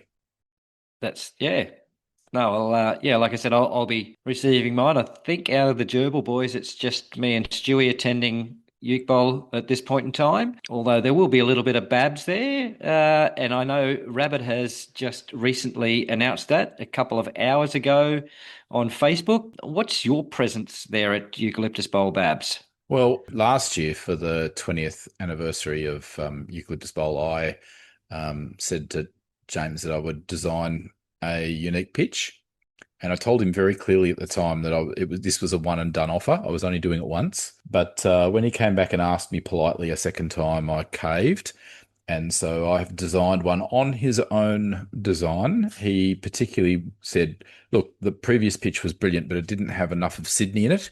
So this one is designed as though you are actually playing at the Royal Botanical Gardens in the centre of Sydney, right on the harbour. And so, don't ask how many hours went into that, but it actually has a tilting perspective in it. So you're looking top down at the pitch, but by the time you get to the edge of the pitch, you're actually almost looking side on across the harbour. So that was quite a challenge to get right with the changing perspective, the various angles at which, depending upon whereabouts on the pitch the object is, it depends upon the angle you're looking at it. So have a good look at that. I think it's come out well. It's a different look, different feel from the pitch last year. And you can pick up your own. I think James has already said you can get one for, I think it's $45. $45. They'll be available after Eucalyptus Bowl. So I dare say we plan to play on the new pitch for this year. And then anyone that wants to grab one from there, he is offering postage for people that can't make it as well. So he's actually put up today when he's announced it that there's a few Easter eggs in there that he wants people to write in about. And there's a bit of a competition for that. He hasn't said I'm not eligible, but I do know most of those Easter eggs because I've been getting update shots as we go. So you might be disqualified. I am not going to put myself into the competition for that, but the Easter eggs are so cool. I remember every time I'd see one, I'd mention it to Bab. So it is a sight to behold. Check it out on the Eucalyptus Bowl page on Facebook. He has got pictures up there, and get on down to Uke Bowl. They're currently, at the time of recording, there's 111 coaches. So we're only 30 or so coaches away from breaking last year's record. I think it was 148 last year. So probably closer to 40, but there's still about 4 or 5 weeks to go. So please get in and support one of the world majors right here in Australia. Yeah, and James is a great tournament organizer. He's put on a good show. This is its 21st year of operation, so it was a delight to do that for James. And as a result of that, actually, part of the arrangement is a little bit of funds flowed from there to our travel fund, our Down Under World Denizen travel fund, only a little bit per pitch. But I am delighted to say that our current tally for traveling to, hopefully using this to get to Malta, we are currently sitting at $4,530. So that's pretty good. I mean, it's Not got to be split bad. 3 ways. Yeah, it's got to be split 3 ways, but and I'm not done. I think we're going to keep pushing this. Now, we do have Down Under World Denizen pitches for sale. We do have beach bowl pitches coming if you're keen to get one of those pitches. But there are some other things we have that might be available as well. Millsy, fill us in. Yeah, well, we've got a couple of star players, or a few star players from the second and third edition metal star players that we've got available for customized paint jobs on those. If you're just after the miniature, please get in touch and we can send it straight out to you. Or if you're looking to have the Down Under World Denizens crew paint them up for you, we've got 2 actual teams in ready to go. We have the Down Undead World Denizens, so it's a third edition metal undead team, complete with the 4 ghouls and all of that from yesteryear. So that's a team that we're getting painted up. We also have a complete second edition human team. That's second edition metal. That also comes with the second edition pitch as well. So if you're after a bit of nostalgia on that, I've currently got those ones in my hot little hands, but I'm holding off on painting because we're looking at perhaps painting them in the style that you would like. I had originally planned to do them in the Reekland Reavers, but thought, we'll hold off in case anyone wants to put in a commission bid on those, and we can do them in your preferred style. It does also come with 2 third edition miniatures, and that will be Zug and Griff to round out the team. So, yeah, the travel fund that we've been building up, but none of it has been donations. Every time we've done something for the travel fund, it has been so that the community gets something in return. We haven't been just saying, give us your money, give us your money. We want to provide back to the community. So, if you're in scouting out to get a couple of teams, or I've got Grim Ironjaw and Vara Gulcha on my painting desk as well. Babs has Fungus Saloon and Nobbler Blackwort on your painting table as well. So if there's, if you're after some old school metal miniatures, we are your go-to people. Please hit us up. We do also have a few odds and ends of some other positionals from other teams. So if there's anything you're chasing, send us a message and we'll see what we can do for you. And whilst we're on it, speaking of metal miniatures, really, really happy that Slave to Gaming has just come on board with being a supplier of Shadowforge miniatures. So Shadowforge miniatures are produced here in Australia, and I think Babs, once before, you were telling us that they were the very first non-GW teams to be created. Is that correct? Yeah, ever produced, 100%. Yeah, so if you're after some female nuns, elves, humans, dwarves, orcs, they are back in stock. So it's Slave to Gaming. It's SLAVE, the number 2, gaming.com. And these are, I've got the bunny team. I've had the nun team. And I think I've seen all of the other ones. I've played against the Dark Elves. Yeah, these are some fantastic miniatures. So they were for a while there on the Eureka Miniatures website, but now Slave to Gaming has taken them back in. So, if you're after any of those, if you've seen them, look up Shadow Forge, and there's some really great looking miniatures there. Yeah, you can just go to slavetogaming.com and choose 28 millimeters, and I think they pop up, or even just new range. And I think the miniature range all pops up. All the Shadowforge stuff's there at the moment. Before we dive off, just talking about our paint work, right? Because a lot of people might go, well, hang on, you guys are podcasters. What do you know about painting miniatures? Well, we've been around the block a little bit. We're not too shabby when it comes to applying paint. And actually somebody reached out and deserves a shout out. His name, and I'm probably going to botch this because I'm not from the Netherlands, is Freek de Vries.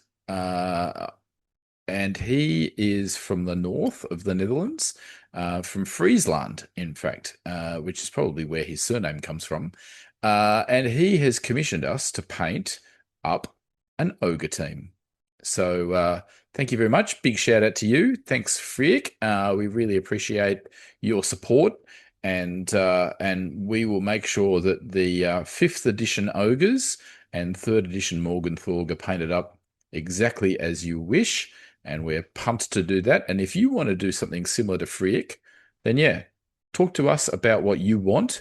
As mentioned, we've got these teams ready to go. There are star players ready to go. There are also additional miniatures to add to your existing teams, and we can match your color scheme. So if you need a 4th Chaos Warrior for your 3rd edition metals, if you need some extra, what else have we got on our teams? If you need some extra dwarves, I think we've got some extra dwarves. If you We've need got some a couple extra of troll slayers and blitzers, yeah.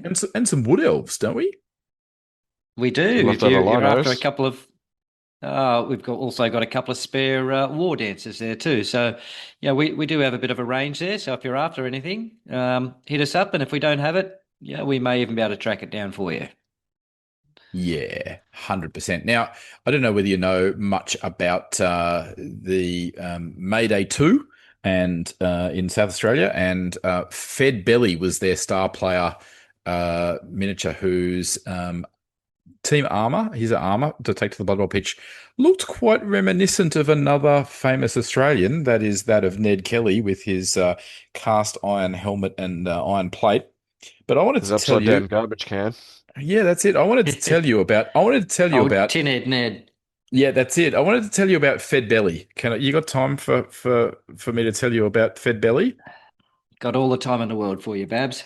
Well, good, because this is what's called a shaggy dog tail, right? So this is deliberately designed to maybe go on a little bit, all right? And that's something that's part of Australian culture. When we sit around the fire after spending all day droving, that's what Aussies did back in the day, is tell long stories, sometimes with a really bad dad joke at the end. So you ready for this one? So Fed Belly, right? He is a halfling, and he has this really solid armor, which makes him great for halfling teams because, as we know, halflings tend to go splat when they're hit. So putting somebody on the line of scrimmage is always a bit of a toss-up as to who you're going to put there. Well, Fed Belly was always a good logical choice because with his armor, he doesn't get splattered quite so easily as everybody else. So, you've got to put your 2 trees on the line, and Fed Belly's the natural choice to be the 3rd. Well, word got out.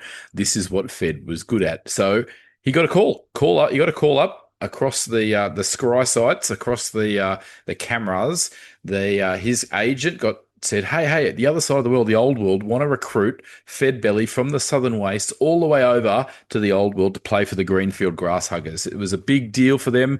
They'd made the Blood Bowl Open Championship. They'd made it. They wanted to participate, and they needed Fed's help. So anyway, Fed boarded the next ship to depart the southern wastes and navigated that treacherous trip all the way over to the old world, and ended up, playing at Altdorf for the Blood Bowl. And so here he is with the Greenfield Grasshuggers lining up. And the first few rounds go just swimmingly. There he is in the line of scrimmage, taking those hits like a champ, just doing what he did. And the team's very happy with him. And the crowd gets to know who Fed is. He's having a really good time. Anyway, they come up against a Slan team. And so the coach calls him over and says, mate, I'm gonna need your help.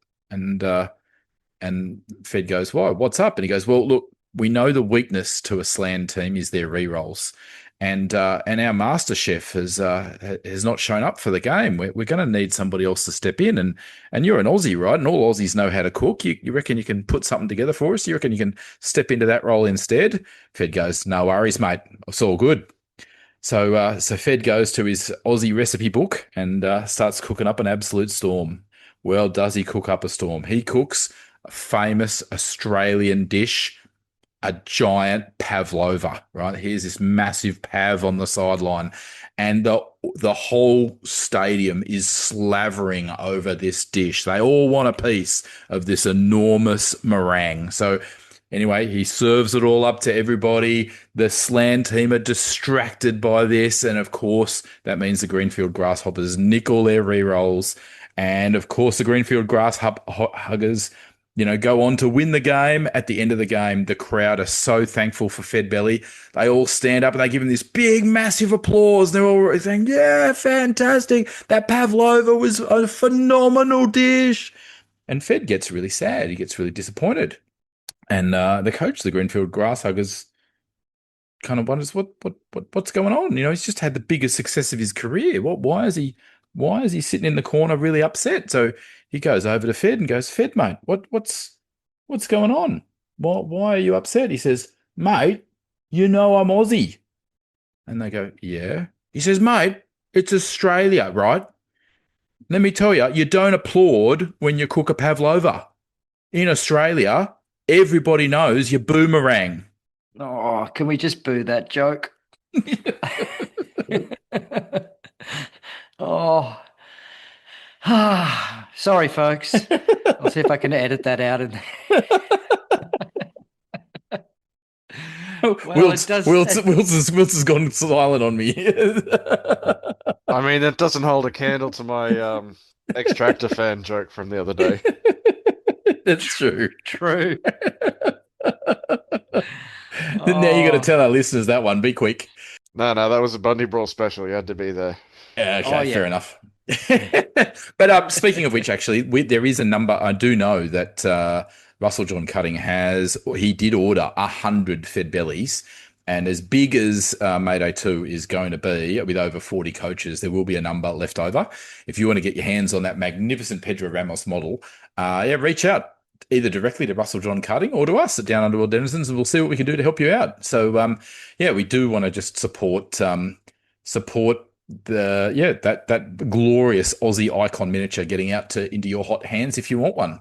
Hey, but, speaking of, Fed Belly tracking all the way over to the old world, we did mention in our interview with Janninu that, it is very, very expensive getting over to the other side of the world. It's also true getting stuff over from the other side of the world to Australia. Like, actually, as a collector of Blood Bowl miniatures, I have literally collected every single Blood Bowl miniature pretty much that GW's made, other than some of their resin stuff. The cheapest place to buy the miniatures is in the UK because that's where they were produced, right? And then if you buy a single miniature, you then need to pay shipping to get it over to Australia, right? So you're paying eBay pricing. So the point is that when you're looking at the miniature range, I almost never look at miniatures here in Australia directly because they have a built-in additional price. Like, they're actually a bit expensive to get in Australia in comparison to what you can get them for overseas, because they kind of have that built-in cost. So when I was building my collection, what I would do is I'd get a good friend, shout out to David Pug Mason and Mike Davies, to collect a whole bunch of miniatures all at once and then ship them over to me in one go. So I'd save on that shipping cost. But that's a big problem for us in Australia. If we want to get fantastic additions for our Blood Bowl hobby or a fantasy football sports game, we have to pay sometimes very, very expensive shipping to get it over here. So if you're buying a Grebo team, it's not just the price of the team you're paying, it's also the cost of shipping is very high to get it over. And so, I wanted to say that that's actually why we have a brand new potential sponsor for Down Under World Denizens. So give it up to Bravo's Brawlshop. All right. Now, these guys are, Johnny Wilkinson is very interested in coming on board as a sponsor. We're going to kind of test the waters and see how this goes.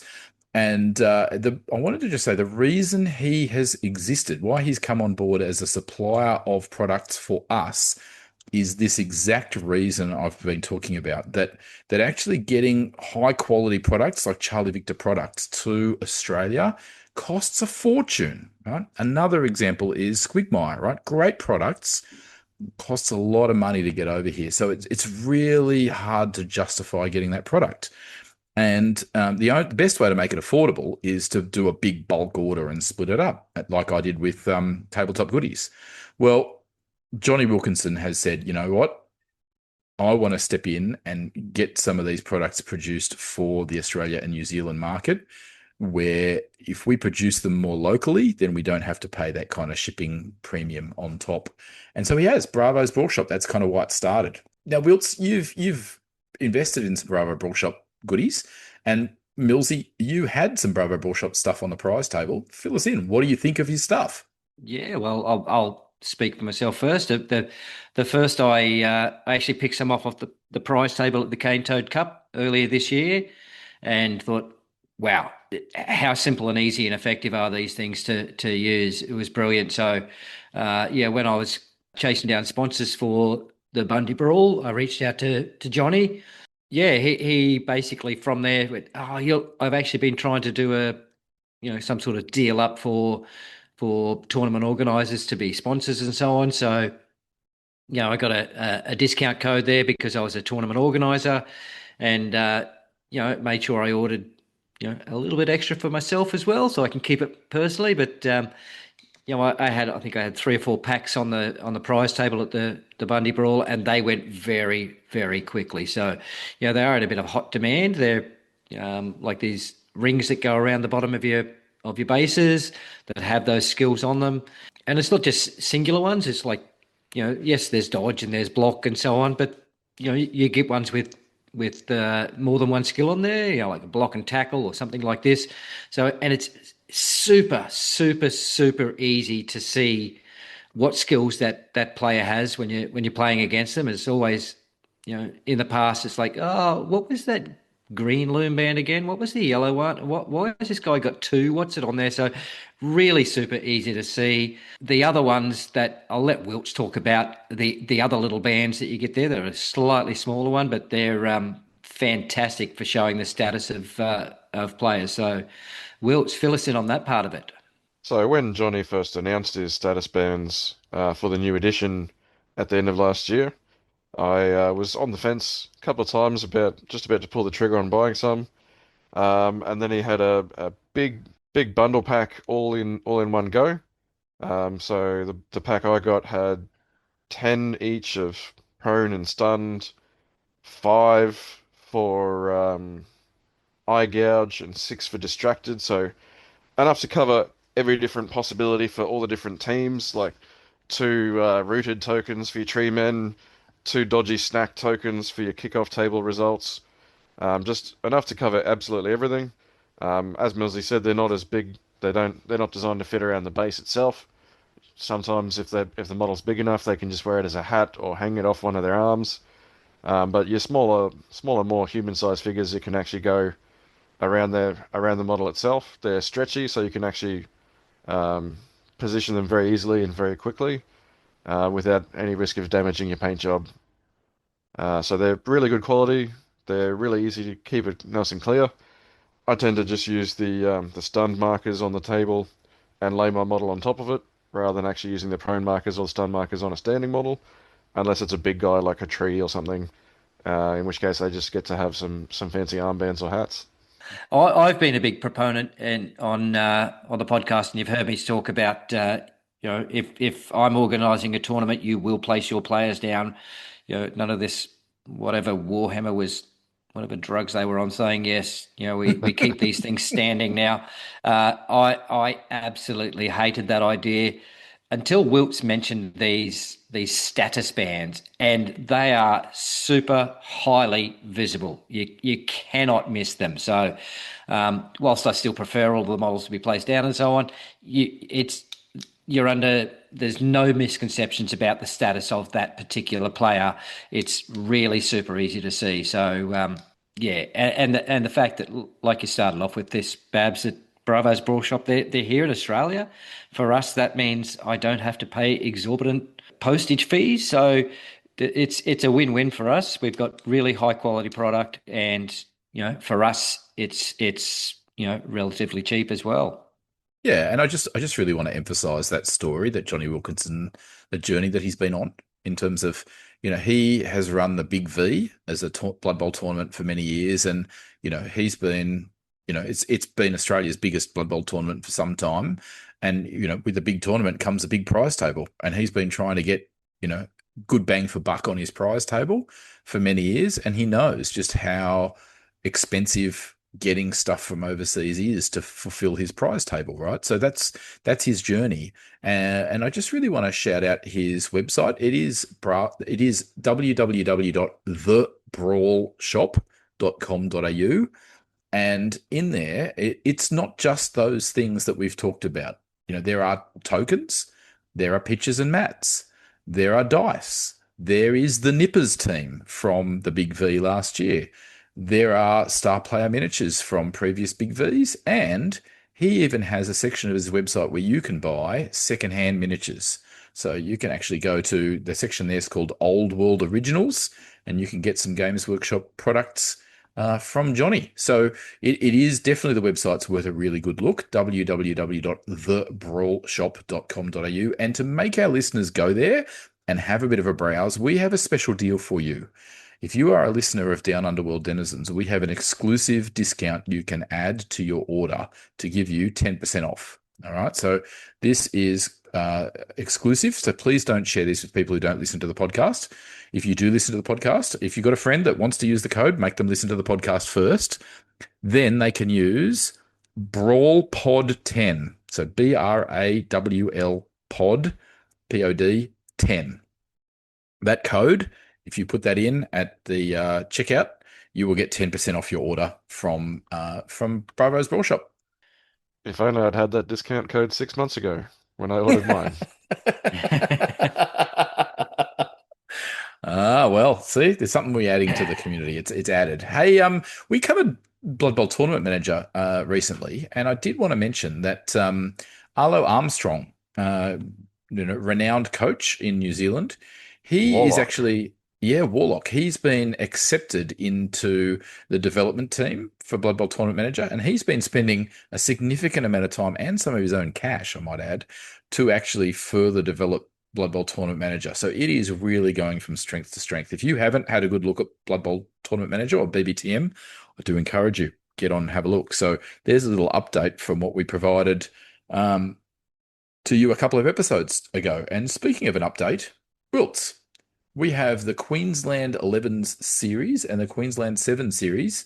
Do you want to give us a super quick update? Okie dokie. So the Queensland 11s series. We've now had 3 tournaments run so far.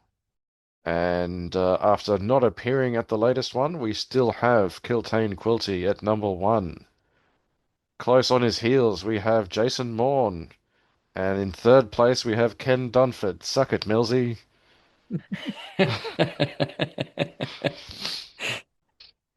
Oh, yeah. Rounding out No, the top 6 love for those the guys. current Queensland qualifying team, we have Chris Stratford and Dmitry Klemenko, and also Barry Arnold. That's our top 6 current standings. Obviously, that will change in the next 2 weeks when Fumble and Jungle goes out, which will be happening live the same weekend this podcast goes up, and followed shortly, well, a short delay after that before the Sunny Coast Slam. Death Row 11s and the Big Spooky Ipswich to round it out for the year. Yeah, I think it's changed its name because it had to move thanks to the Big V. So the Big V stole the weekend of Halloween. So yeah, it's no longer called the Big Spooky Ipswich. Ah, it's the big delayed Ipswich then. I mean, we could call it the Big Delaney Ipswich if it means Jono's going to come. Ooh. Did we get a Q7s update? Did I miss that? I haven't run the numbers for the Saint Sevens just yet, so I haven't got so that one up to date at the latest. And before you bag out Wilts, at time of recording, that was yesterday. So still waiting for all of the participants in that, because I know there was a couple of non-NAF members in there. So maybe they're waiting on some results, because you do need to be a member of the NAF to register and qualify in any of the Q11 or the Q7 series for the year. Give a quick shout out to the top 3 for the Saint Sevens wrap up. First place was Sean Gillum. Second place, James Harton from up in Cairns. And third place was Gus Wilson. So good shout out to Aiden G putting on the event, getting everyone involved. Big ups to the boys in Townsville and Cairns getting involved and rating each other's tournaments every time. And there's going to be a big raiding party from Nibble heading north for Fumble in the Jungle. Yeah, they will. Yeah. But I'm very excited about something that has been coming for 27 episodes. Who's the winner of the Chaos Seesaw? Woo-hoo-hoo! Finally, I'm the winner of Dead You Set finally- Legends.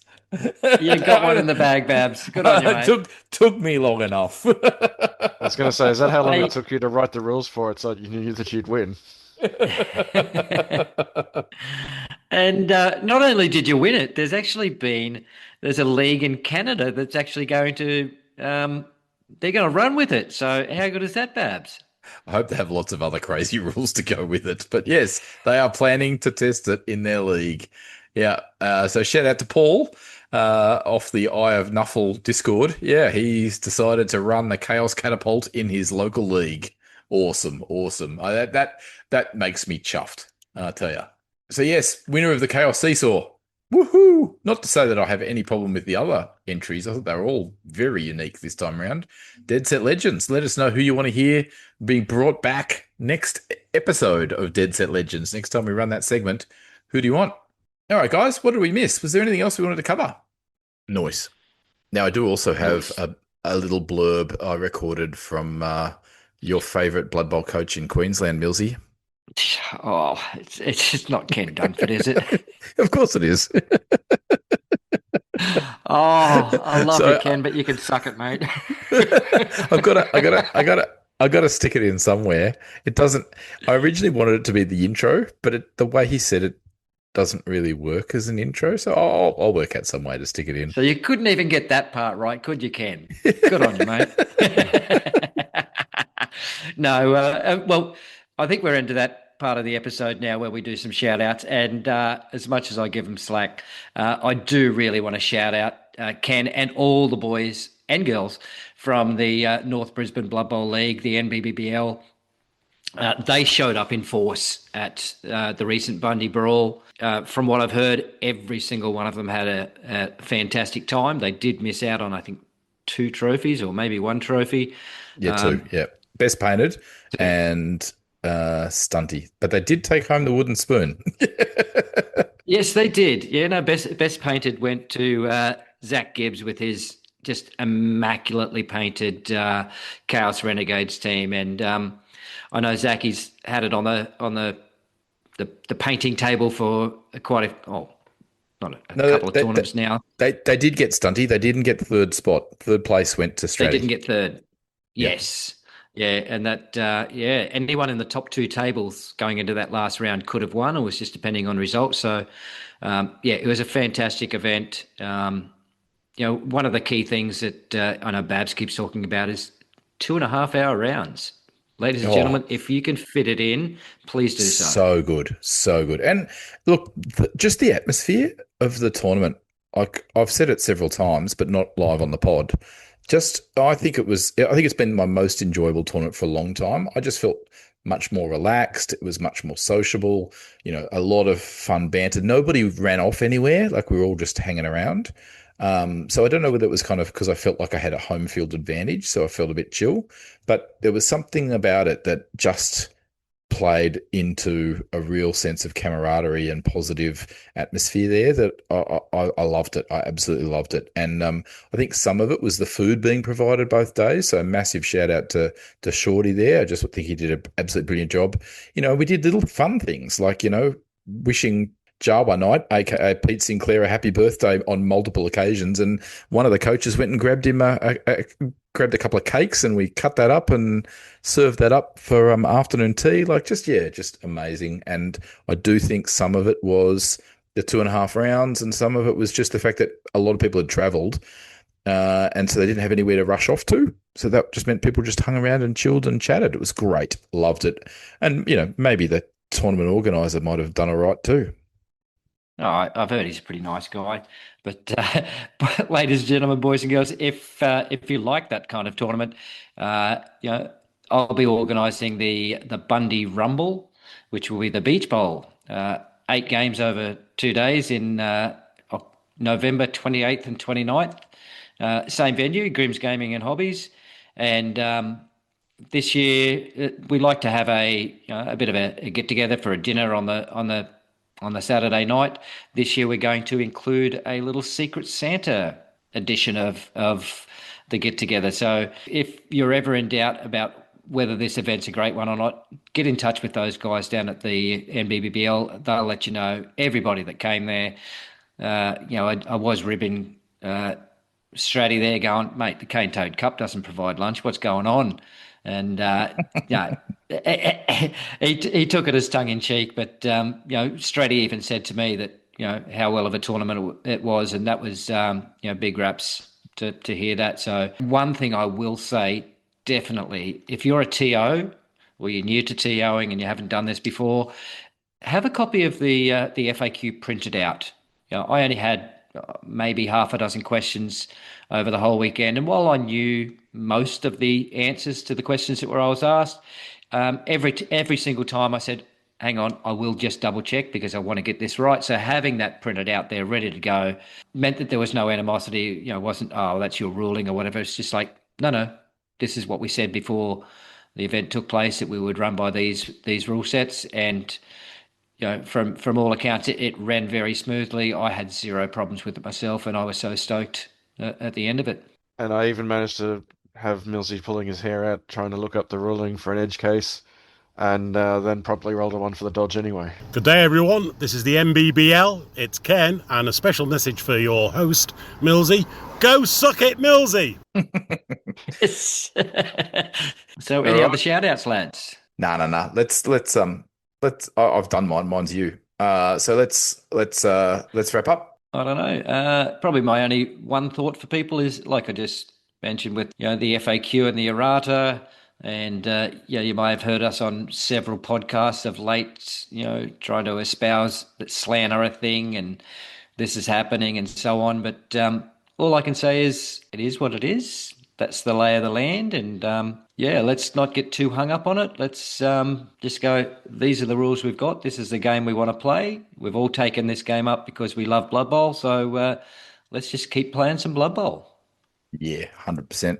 And I would just like to say, I am really now seeing the big difference that extra 15 minutes around makes between 2 hours and 15 and 2.5. And I'm going to go banging on that bandwagon. So this is Babs signing off with 2.5 hour rounds for the win. And I just once again want to say, hey, I'd love to see, GW go back to back with their next FAQ, including things like the fact that the Chaos Renegade Orc really needs strength access on a primary, and the Chaos Chosen Ogre needs 3+ loner, not 4+ to get that consistency going. I do think they missed a bit of a trick with, rather than just adding 4+ loner to the treatment, they should have switched which type of treatment. I think they missed a trick there. Maybe they can correct it for the next one. I like their go slow approach because I'm pretty sure that at the time of the FAQ, they didn't have the data from NAF Champs at that point in time. It came out after NAF Champs, but not very much after. And so, I think it's a smart move to wait for some of these big events to pass. And they specifically mentioned that in the Warhammer community article. And I'm here for it. And I'm glad they're doing what they're doing. So keep it on. And welcome to the new head of Blood Bowl, Tom. And I'm going to steal Millsy's thunder, but actually modify it slightly. My Elven Union had mixed results at the Bundy Brawl, but in the latest league fixture round, it was win and the casualty bin. Nice. Yes, Wilts. Love it, mate. And that's a wrap.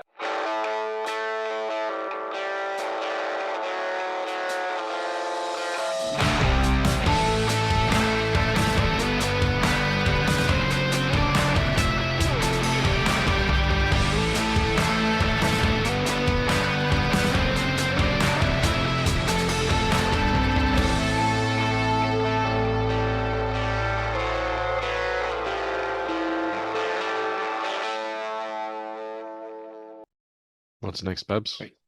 The next question. Who wants to ask it? I've said enough. I've never heard you say those words before, Babs. It is true. As an aside, which doesn't have to go into the recording, into the actual episode, 35 degrees in September is perfectly on par for an Australian spring. Yeah, that's it. Oh, That's Yeah, it. because I'm listening to that and going, yeah, mid 30s about what, March here, maybe April. really? Oh my. Yeah. yeah. Oh my. So I'm very we'll be anti. feeling at home. It's fun.